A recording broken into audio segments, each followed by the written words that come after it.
Sebanyak 22 jiwa korban banjir bandang di Dusun Mantam, Desa Tembolon Syah Utama, Bener Meriah, Aceh, mengungsi ke Pondok Bersalin Desa atau Polindes. Sejumlah warga mengungsi karena 7 rumah mereka hilang diterjang banjir bandang dan warga lain takut banjir kembali datang.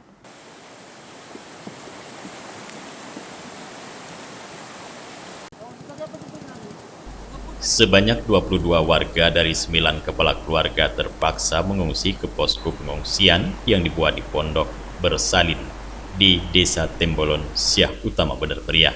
Puluhan warga diungsikan ke Polindes karena pemukiman mereka di Dusun Mantam, Tembolon dihantam banjir bandang dan sebanyak 7 kepala keluarga kehilangan tempat tinggal dan harta benda lainnya.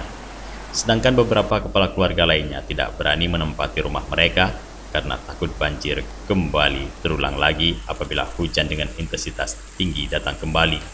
Sejauh ini pihak pemerintah daerah telah memberikan bantuan masa panik kepada para pengungsi untuk kebutuhan primer warga.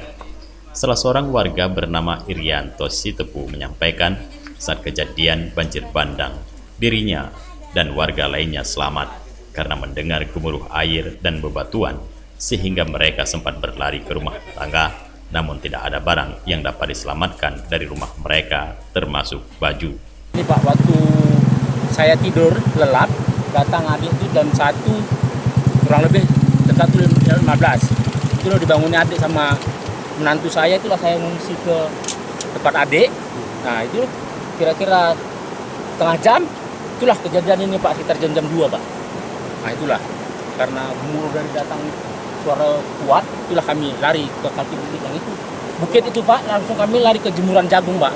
Nah itulah. Lagi bukit itu. Nah langsung kami lari, itulah kami tunggu takut juga bukit yang itu Pak. Nah itulah, makanya kami nggak ada yang tidur satu malaman ini Pak.